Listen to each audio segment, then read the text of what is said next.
Hey guys, I'm taking you through our Outlaw weekly this week, and you get the pleasure of me.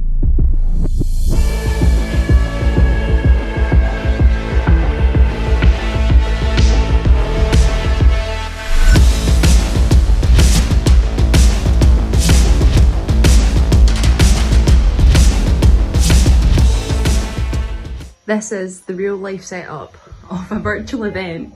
When you're speaking, you've got a table on a table so that you can be seen. Tell us a little bit about why we're actually doing this vlog in the first place.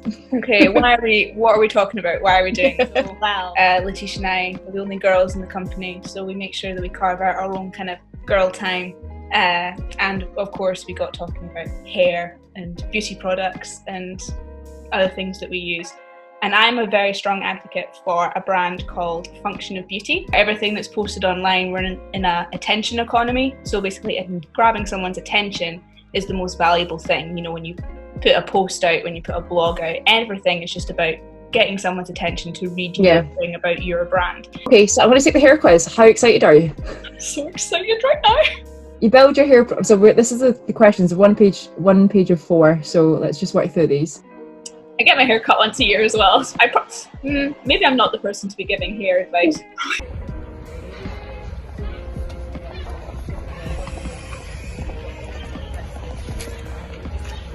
Here's the beer, and then they make bread out of it. And like they give them your like spray as well.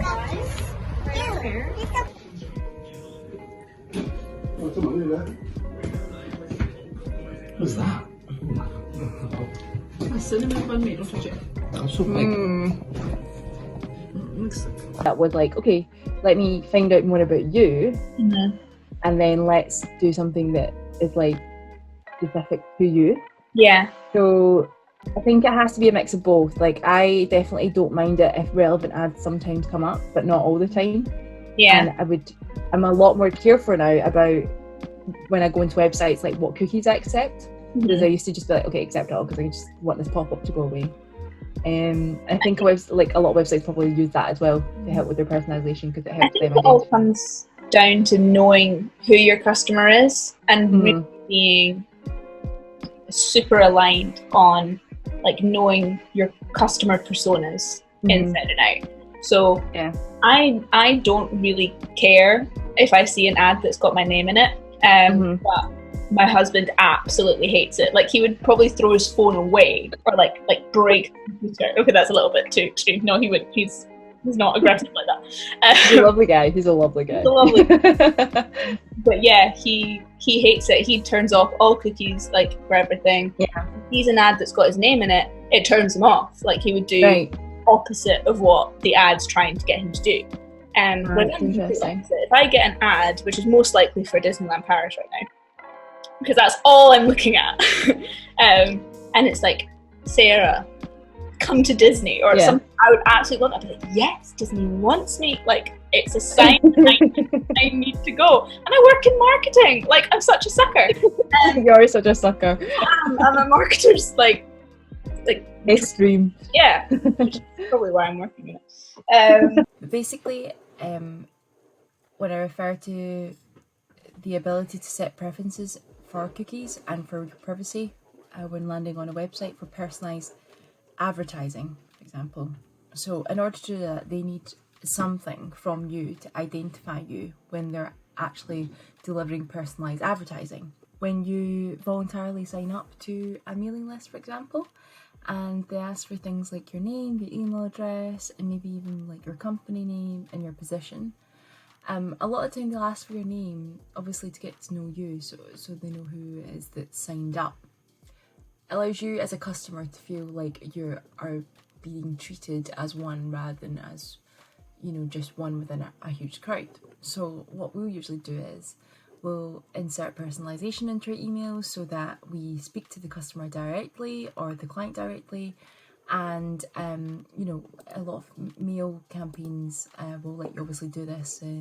It's quite a common thing nowadays, but also it will allow you to provide a fallback if it doesn't, for whatever reason the mailing registrant hasn't actually entered their name.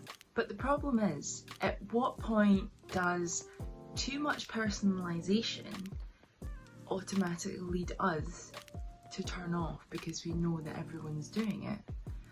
And in the last couple of years, and probably most specifically during lockdown, we've seen an increase of people moving from this online attention economy where everyone's trying to get your attention, no matter where you are, to a more efficiency economy, which essentially means that companies are starting to build out their models and their business models based on what the consumer actually wants rather than what they can provide them with.